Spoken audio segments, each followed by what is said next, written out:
Welcome back, everybody, to another episode of My Name is Dad. I am your host, Brandon Benson, and in studio, we have Mr. Brody Benson. Say hi, Brody. Hello. If I sound a little different, it's because I have a new microphone. You do? I got a new microphone for Christmas. From me. Yes. And Nana. It's really, really nice. It's like $500. Yeah, it's a really nice, expensive, professional microphone. Yes. All right, everybody. Happy holidays, everyone, and Happy New Year. We're coming up on the New Year here pretty quick. But before we get started, let's do the sponsor, which is Point B Grading and Turfgrass Maintenance, LLC. Landscape contractor performing all your laser grading needs, especially for those sports fields. You're trying to get them ready for the upcoming season. Give us a call. Check out the website at pointbgrading.com and send us an email at pointbgrading@gmail.com. All right, because of the holidays, our schedule is a little messed up, so we're kind of off a couple of days, but that's okay. But this week, we kind of thought about doing a college football only episode since we have the college football playoff quarterfinals are coming up and all the New Year's Eve and New Year's Day bowl games. So we thought that we kind of missed the NFL week this week, so we'll just do college football. And then when Brody, he'll be back in a couple of days, we'll probably do an NFL only episode for the last week of the NFL season. I'll be back on the national championship week. That's right. That is right. Well, you'll be back in a couple of days. Oh yeah, I'll be back next week, right? Then I think we'll do NFL on Wednesday. And then we'll do another one just for the semifinals for college football and stuff. Mm-hmm. All right. Okay, but before we take a look at the upcoming matchups for New Year's Eve and the rest of the bowl games here, let's recap the first round of the college football playoff because that's the main thing we're going to be talking about this week. Alabama, they were the 9 seed. They defeated Oklahoma in Oklahoma. Come back. Yep. Oregon was the 5 seed. They beat James Madison, the 12. And then Ole Miss whooped up on Tulane. And then Miami goes on the road and beats Texas A&M. That was Miami was the 10 seed. And Texas A&M was the 7, I believe. Mm-hmm. Any thoughts on the first round, Brody? I remember we talked about group of 5s being in, group of 5s not being in. What did you think of the first round? Any thoughts? The group of 5 did not help themselves out, I feel like. Both games were blowouts. I feel like watching the games, I feel like we need to have more home games because those atmospheres were loud and crazy. Yeah. But I don't know. Of the two games where there was a group of 5 school, it was pretty competitive the whole time. Bama came back to 17-0. Yeah. Miami, Texas A&M it was defense the whole game. And the other 2 games, it was kind of boring. So I think for all those group of 5, people out there that want them to be in and stuff like that, this year was not the best year to represent, I feel like. Well, again, it's not the group of 5's fault that they got 2 teams in. It's the ACC's fault. The College Football Playoff Committee who decides the rules. Yeah. They give the automatic bids to the 5 highest conference seeds or the highest 5 ranked conference winners. So two teams of the group of 5 got it. Now, I think that there should be a path for the group of 5 to get in. Yeah, just one team. It doesn't. I don't care how many teams it is. If there are 3 teams that deserve to be in the college football playoff, they should be in. And so that's the way I kind of feel about it. If there's no teams one year, then fine. There's no teams from the group of 5 that are in. If there's 1 team worthy, or there's 2 teams worthy, or 3 or 4, however many it is that are worthy to be in, they should be in. But I still think to go to a 16. I like 16. No bye weeks. Everyone plays. And again, in the college basketball tournament, no bye weeks. Nope. 1 plays to 16. And those games are usually blowouts. But we don't really complain about those, do we? Not really. No. So I like 16. Everyone plays. No bye weeks. All the top 8 seeds get a home game. And then everyone's already played the same amount of games, all this stuff. We don't have to worry about, they got extra rest. Does it help them or hurt them? Are they going to be rusty? All these things. So I like going to 16, and I don't want to keep group of 5s out, just say, they don't deserve it. If you're going to do that, then they need to have their own playoff bracket. Yeah. You could have the group of 5 national championship. Okay, maybe that's an option. Yeah. But as it is now, I think 16 is the way to go. Everyone plays, and let those home teams get that extra revenue from hosting a game. Yep. All right. Okay, so let's take a look at some of the upcoming matchups. We got some bowl games and the quarterfinals of the college football playoff. But on Monday, we have Georgia Southern versus Appalachian State in the Birmingham Bowl. Are we doing cover straight dog or no? Yeah. All right. Yeah. On Tuesday, starting Tuesday, we got a couple bowl games. We got the Independence Bowl, Coastal Carolina versus Louisiana Tech. The Music City Bowl, which is Tennessee versus Illinois. The Alamo Bowl, which is USC versus TCU. I don't know how TCU got this bowl game because this is, I thought maybe, well, I guess Kansas State opted out and all that stuff, so maybe that's how TCU got it. And then on Wednesday, New Year's Eve, we have the ReliaQuest Bowl, which is Iowa versus Vanderbilt. Should be a good game. The Sun Bowl with Arizona State versus Duke. The Citrus Bowl, Michigan versus Texas. Those are whiny babies. And then the Las Vegas Bowl, Nebraska versus Utah. And then our first quarterfinal game is also Wednesday night. It is the Cotton Bowl, which is Miami versus Ohio State. And on Thursday, New Year's Day, we got the rest of the quarterfinal games. We got the Orange Bowl, Oregon versus Texas Tech. The Rose Bowl is Alabama versus Indiana. The Sugar Bowl is Ole Miss versus Georgia. And then Friday, we got some more bowl games. The Armed Forces Bowl, Rice versus Texas State. The Liberty Bowl, Navy versus Cincinnati. The Holiday Bowl, Arizona versus SMU.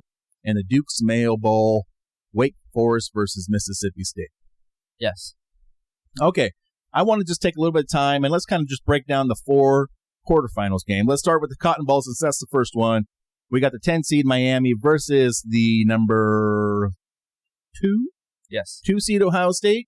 Ohio State is favored minus 9.5, and the over-under on the game is 42.5 points, which is the lowest total. Wait, 9.5? 9.5, Ohio State is favored, and the over-under is 42.5 points, which is the lowest total out of the 4 quarterfinal games. Any thoughts on this Brody game? You don't have to give who you think is going to be the winner if it's one of your cover straight dogs, but maybe just some thoughts on this game. It's not going to be close. Not going to be close? Yes. Think it's going to be a blowout? Yes. You don't think? I think one of the teams already spent all their one of the teams basically already had their Super Bowl. They already had that one win. Yeah. They spent all their effort and time in that game, and then it's just kind of just come back to reality. I feel like.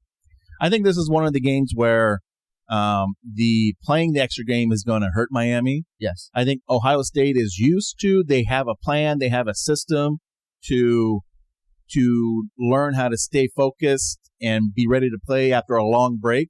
Yeah. Because they're normally playing these late bowl games around New Year's, and they always get 2-3 weeks off. So I think they already have a system. They've done it before. The players have done it before. The coaching staff has done it before. So I think that this is a game where the playing the extra game goes against Miami. Now, they have players. They got a good defense. They got Carson Beck, Sure.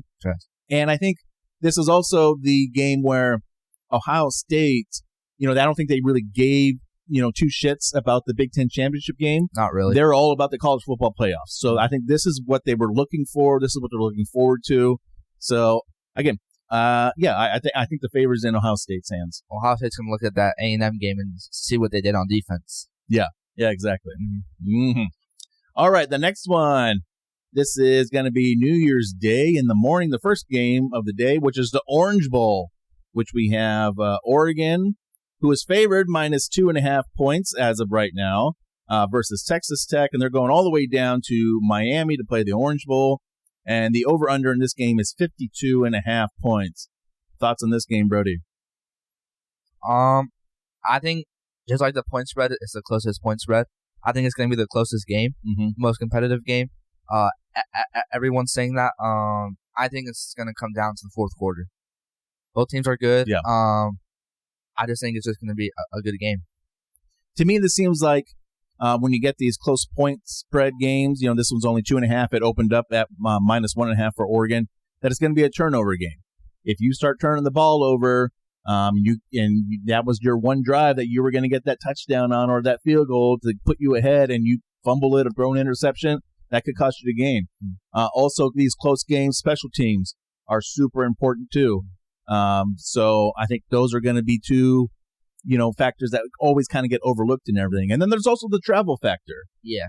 Texas Tech is in Lubbock. They're in West Texas. They got to go to Miami, but Oregon is almost about the farthest place, other than probably Washington, Seattle, yes, to travel to all the way down to Miami. So there is some travel factor there. But again, Oregon's been doing it all year because they got to play in the Big Ten now, so they've been traveling a lot. I don't know if that helps or hurts them because they've been traveling so much, or they have a plan, they have a system, they know what they're doing. Maybe it helps. I don't know. I'm just nervous about Tech's offense. Tech hasn't been able to finish their drives. So I'm just worried that we're just gonna keep kicking field goals, and they just. I'm not worried about the defense at all. I'm just worried about the offense. They haven't looked the best lately. I don't know how Barremore's going to do. So that's the only part that concerns me is our offense. Yeah. All right, let's quickly look at the Rose Bowl game, one of the most prestigious bowl games out there. Of course, Alabama ends up in the Rose Bowl game. Alabama versus number 1 seed Indiana. Indiana is favored by 6.5 points. The over-under is 47.5. What do you think about the Rose Bowl game, Brody? I think it's going to be the opposite of the Oklahoma-Alabama game. I think Bama comes out and punches Indiana in the mouth, but Indiana, I think, will rebound and do better as the game goes on. Again, I think this is where, I think even Texas Tech might have a little disadvantage of they don't normally play in these late bowl games. Indiana definitely does not normally play in these late bowl games. So are they going to have a little bit of rust? Are they going to be a little starstruck being in the Rose Bowl with the Rose Parade and all the stuff that goes along with that? So I'm just a little concerned about, maybe how Indiana starts the game. I think once they get into the flow, if they stay strong and they stick to their game plan or do whatever, but if they do fall behind quickly, do they freak out? Do they start to get worried, or do they stay strong? Just even like how Texas Tech in the BYU game in the conference championship. BYU came out, trick plays, all the stuff, went down and scored, but it didn't really affect Texas Tech. They just stayed to their game and came back and ended up dominating that game. And Bama's coach has been to the national championship before with Washington, and we don't know how Kirsinetti is, how he is in the playoffs. We haven't seen him in the playoffs yet. I mean, he is a winner, that's for sure, but there's all these factors, right? Yeah. And they do have to travel. Both teams are kind of traveling maybe about the same distance out to L.A. For the Rose Bowl and stuff. Yeah. All right, the Sugar Bowl, which actually, the Sugar Bowl is probably my least favorite of the Big Six. Because you got the Peach Bowl, the Fiesta Bowl, Cotton Bowl. Mine might be the Sugar Bowl too. If Tech wins, they have to play in the Sugar Bowl. And they'll play in the Peach Bowl, right? Next round. Which is the Sugar Bowl, right? No. The Peach Bowl is in Atlanta. The Sugar Bowl is in New Orleans. Oh, yeah, New Orleans. Yeah. The Fiesta Bowl and the Peach Bowl are the semifinal games. Yeah. But I'm going to the Fiesta Bowl. Out of the Big Six, I always think the Sugar Bowl is always the one I don't like the most. It's the one I like the least. Yeah. I don't know. I think maybe because I don't really like the Superdome that much. I don't like the games being played in the domes. I'd rather it be outside. That's why they like the Rose Bowl and the Cotton Bowl. Well, the Cotton Bowl's played in the Cowboy Stadium, but I don't know. I just always when I was a kid and stuff growing up, I was like, oh, the Sugar Bowl. That one was my least favorite. I don't really like the Sugar Bowl or the Peach Bowl, really. Yeah, I always like the Rose Bowl, and I always like the Fiesta Bowl and the Orange Bowl. Those were probably my favorites. Yeah. All right. So Ole Miss versus Georgia. We got an SEC matchup. Georgia is favored by 6.5. The over/under is 55.5, the highest total out of all the games. Thoughts on this game, Brody? Ole Miss without Lane Kiffin. They did whoop up on Tulane, but good old Georgia, probably one of the best teams in the nation. I think Georgia doesn't blow them out, but Georgia keeps a comfortable lead the whole way. I think they are way more physical than the last time they played. They beat Ole Miss the last time they played. Ole Miss, I feel like maybe it's only gotten worse, and Georgia has only gotten better. So I think Georgia comes out on top and beats Ole Miss. Yeah. The only thing about this game, again, these teams are probably traveling the shortest distance. Yeah. And the reason I bring traveling up so much Ole Miss is closer. Well, but still pretty close for Georgia. Is fan bases. It's always a little easier for your fans to get to these games if you don't have to travel as far. So, and that's the thing. So, Ole Miss, Georgia. So I would expect this crowd to be pretty close to 50-50. Where like How do you think the Tech game? well, the Tech game, I don't know. They said it was 60-40, 70-30 for the Big 12 Conference Championship game, but it was in Texas, right? Only Lubbock to Dallas there, or Arlington. So I think Texas Tech, because this is their one game, this is the biggest game probably in the history of Texas Tech. I think that the fans will travel. They will have I still would say it's probably going to be closer 50-50 because it's Oregon. But again, Oregon's got to travel really, really far. That's a long flight for people to do. Long flight. Yeah. So I would say maybe Texas Tech's there 60-40.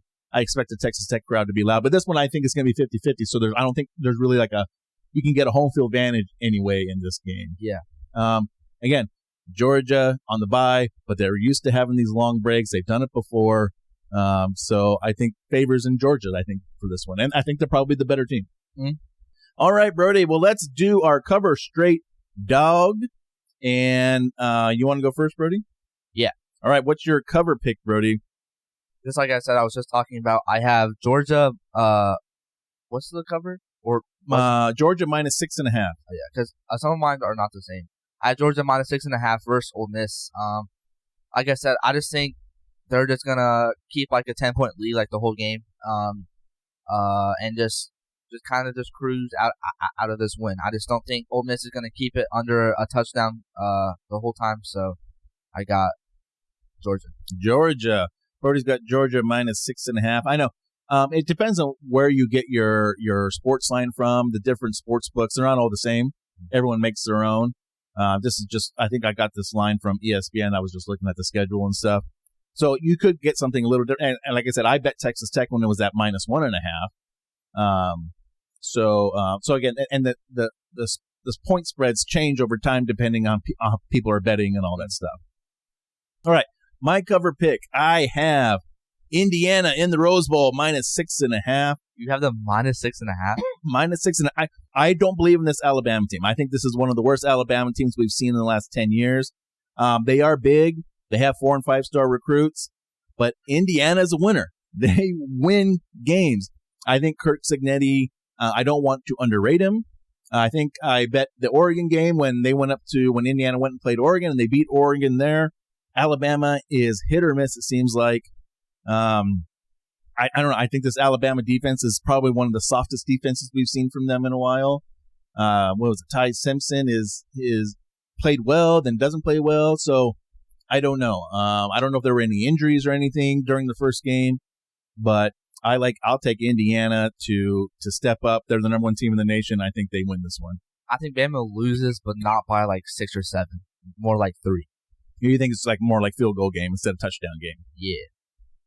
All right, Brady, what's your straight pick? My straight pick is I have Ohio State beating Miami in the Cotton Bowl. Ohio State is the better team, the more physical team, the more experienced team, the more they're used to this. They lost the Big Ten championship game, and they're not going to lose this game. I agree, Brody. My straight pick is Ohio State. As we mentioned before, Ohio State's used to having these long breaks. They have a plan. They know what they're doing. This is their eye on the prize. They didn't care about the Big Ten championship. It's all about college football playoffs for them. They beat Michigan. They didn't care about the Big Ten championship. Now they're focused again. They're ready to go. I think Ohio State wins this one. Miami struggled with Texas A&M, but exposed Texas A&M. Maybe Texas A&M wasn't as good as everybody thought. So, but even Miami struggled with them. So I think Ohio State, they're favored by 9.5. I think they take this one pretty easily. Yep. All right, Brody, what's your dog pick? I think I know what it is, but my dog pick is I have Texas Tech plus 1.5 versus Oregon. I just don't know if Oregon's just going to underestimate Texas Tech. I don't know if the travel is going to affect them. I don't know if this is the biggest game in Texas Tech history. I don't know if they just come out firing hot. I don't know, but I just think our defense is what the stats say. I think our defense is really good.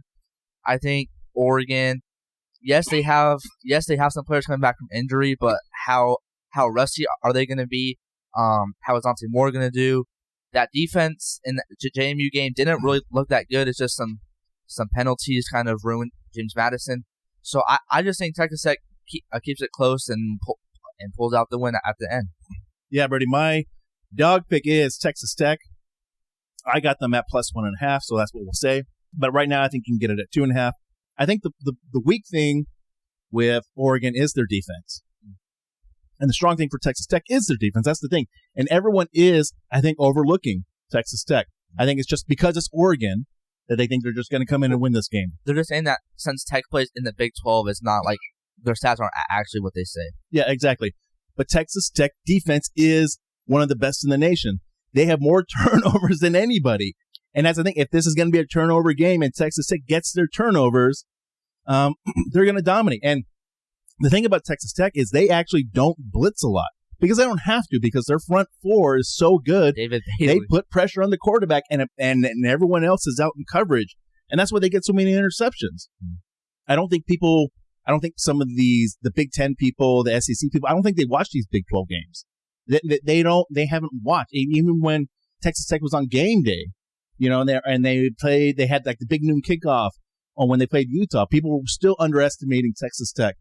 And defense wins championships, and I think if Texas Tech gets a couple turnovers, one or two might make the difference in this game. Mm-hmm. Texas Tech has a good kicker. Yes. They have a pretty good offense that can make some big plays still. It's Texas Tech. They're always going to have at least a good offense or a decent offense, mm-hmm. right? But this is the best defense Texas Tech's ever had.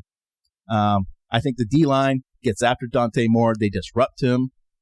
Texas Tech, the one thing that a lot of people probably don't know, this is like the best tackling team I've ever seen in my life.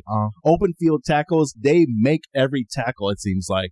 And I think they're going to just continue to do that. And I'm just saying, Dante Moore, no one hates more pressure than Dante Moore. Dante Moore gets hit one time, and he gets affected. So if David Bailey or that big Lee Hunter, like 350 pounds, hits him, it might ruin Dante Moore. And he's got to scramble around, and then he's got Jacob Rodriguez and Ben Roberts and Wisniewski and all these guys chasing after him. Yeah. And he can't break a tackle, and they're chasing him out of bounds all the time.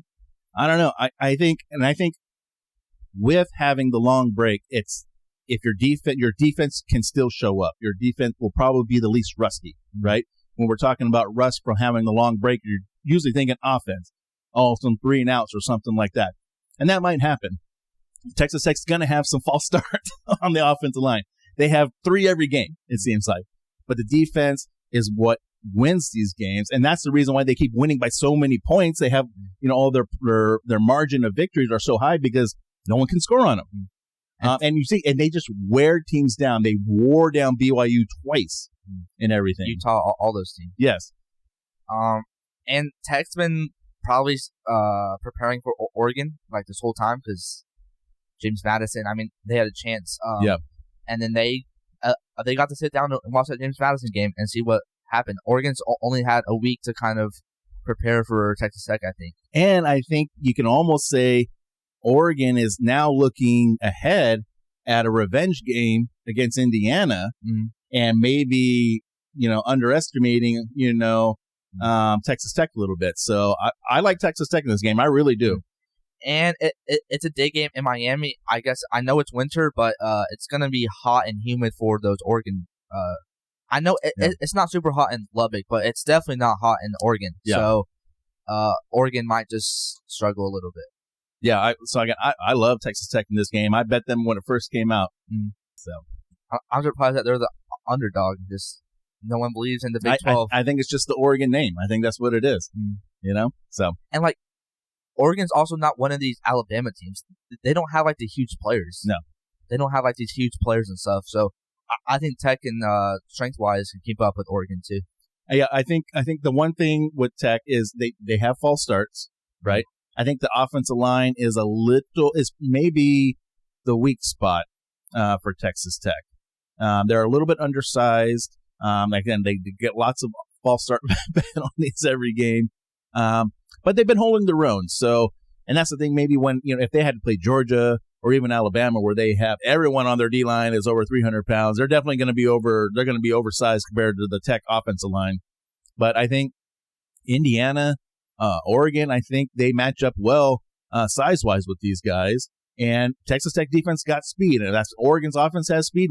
I think we can run with them. All right. Any other thoughts before we sign off on this college football playoffs. We're not doing the bowl. We're not doing the bowl games. No. All right. No. Unless you want to. I picked all those for no reason. Oh, okay. All right. All I want to say, I have SMU beating Arizona. Oh, okay. Well, I'll pick one. I'll pick one too. And I have Utah beating Nebraska. Let's see. I will take Vanderbilt over Iowa in the Relia Quest Bowl. I have the same thing. All right. I think Diego Pavia is going to want to go out with a bang. He was trying to get the NFL. Definitely. All right, everybody. Thanks for listening, and we'll catch you on the flip side. All right.